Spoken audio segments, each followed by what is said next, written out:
नमस्कार दोस्तों, मेरा नाम है विपुल राजपूत और विपुल एजुकेशन चैनल पर आप सभी का स्वागत है।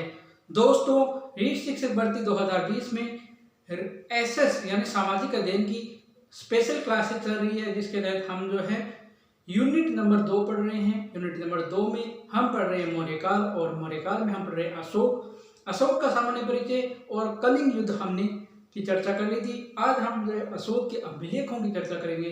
दोस्तों, शुरू करते हैं अशोक के अभिलेखों की चर्चा। तो देखिए दोस्तों, अशोक के जो अभिलेख है इसमें ऐसा माना जाता है कि अशोक प्रथम ऐसा शासक था जिसने अभिलेखों के माध्यम से जनता तक अपना संदेश पहुंचाया। अशोक पहला प्रथम शासक था जिसने अभिलेखों के माध्यम से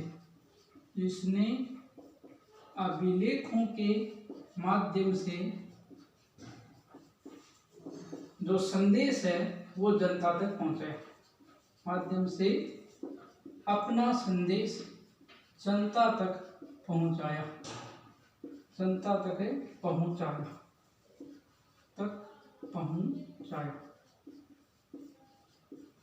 यानी अशोक एकमात्र शासक था जिसने अभिलेखों के माध्यम से अपना जो संदेश है, जो बातें कहना चाहता था, वह जनता तक पहुंचाई। अब देखो, कोई ना व्यक्ति कोई काम करता है तो उसके पीछे उसका कोई ना कोई आइकॉन या प्रेरणा स्रोत है।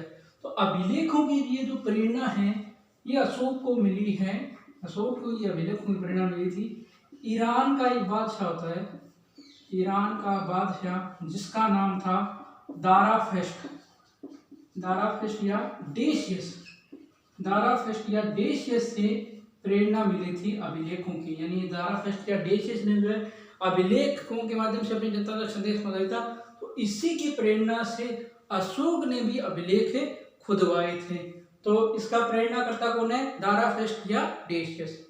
अब देखो, अशोक के जो अभिलेख है, अब इसको खोजा किसने गया? अशोक के अभिलेखों को खोजा था 1750 ईस्वी में। 1750 ईस्वी में टीफन थेलट नामक एक व्यक्ति था, टीफन थेलट ने खोजा था। 1750 ईस्वी में अशोक के अभिलेखों को टीफन थेलट नामक व्यक्ति ने खोजा था और इसने खोजा था दिल्ली मेरठ अभिलेख। दिल्ली मेरठ जो अभिलेख है वो टीफन थेलट ने खोजा था। तो आपको ध्यान रखना है कि अशोक की जो अभिलेख हैं वो सर्वप्रथम खोजने वाला व्यक्ति है टीफन थेलेट। 1750 में खोजा और खोजा जो अभिलेख है उसका नाम है दिल्ली मेरठ अभिलेख। इसके बाद अशोक के अभिलेख सर्वप्रथम पढ़ा, अभिलेखों को सर्वप्रथम पढ़ा। किस व्यक्ति ने इसको सर्वप्रथम पढ़ा? तो वो पढ़ा था 1837 ईस्वी में और उसका नाम था जेम्स प्रिस्नेट। अशोक के जो अभिलेख है इनको सर्वप्रथम पढ़ने का काम किया था 1837 में जेम्स प्रिस्नेट ने। अब मैं आपको बताऊं अशोक के अभिलेखों की भाषा। अशोक के अभिलेखों की भाषा थी प्राकृत। भाषा क्या थी? प्राकृत। यानी अशोक के जो अभिलेख हैं वो प्राकृत भाषा में लिखे गए थे। अशोक के अभिलेख किस भाषा में लिखे गए थे? प्राकृत भाषा में लिखे गए थे। मुख्य लिपि थी ब्राह्मी। इसकी मुख्य लिपि है ब्राह्मी। अशोक के जो अभिलेख है इनकी मुख्य लिपि क्या थी दोस्तों? ब्राह्मी लिपि थी। इसके अलावा अशोक के अभिलेख 4 लिपियों में हैं। अशोक के अभिलेख 4 लिपियों में हैं। अशोक के अभिलेख कितनी लिपियों में हैं? 4 लिपियों में हैं। अशोक के अभिलेख कितनी लिपियों में हैं? 4 लिपियों में। कौन कौन सी हैं वो 4 लिपि? एक तो आपके ब्राह्मी, एक है आपके खरोष्टी, एक है आपके आर्यमाइक और एक है आपके यूनानी। इन 4 लिपियों में अशोक के अभिलेख मिलते हैं। यानी आपको ध्यान रखना है कि अशोक के अभिलेखों की मुख्य लिपि तो थी मित्रों ब्राह्मी, लेकिन इसके 4 लिपियों में अभिलेख मिलते हैं। ब्राह्मी में मिलते हैं, खरोष्टी में मिलते हैं, अरेमाइक में मिलते हैं और आपके यूनानी में भी मिलते हैं। तो ये इसका आप स्क्रीनशॉट ले सकते हैं। इसके बाद हम आगे चर्चा कर रहे हैं। उम्मीद करता हूं आपने स्क्रीनशॉट ले लिया होगा। आगे चर्चा करते हैं।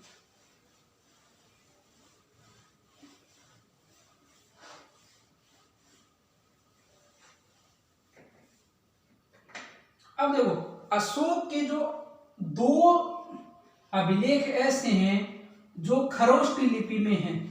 अशोक के 2 अभिलेख खरोष्टी लिपि में हैं। अशोक के 2 अभिलेख खरोष्टी लिपि में हैं। यानी अशोक के 2 ऐसे अभिलेख हैं जो खरोष्टी लिपि में पाए गए थे। एक तो है आपके साहेबागढ़ी पेशावर पाकिस्तान,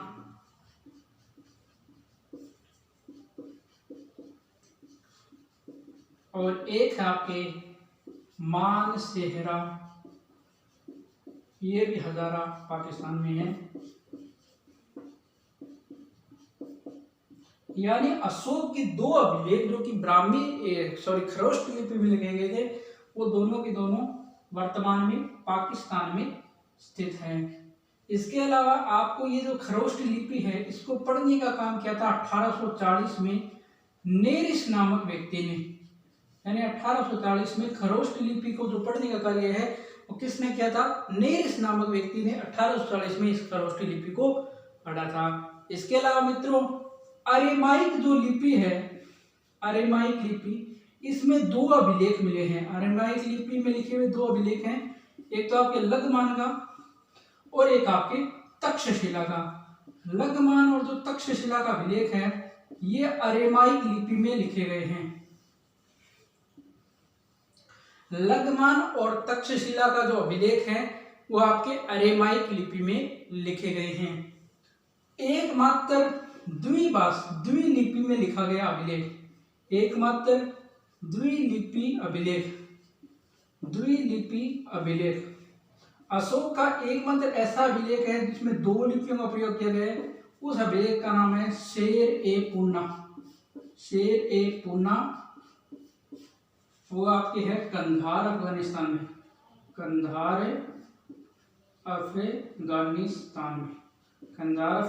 में है।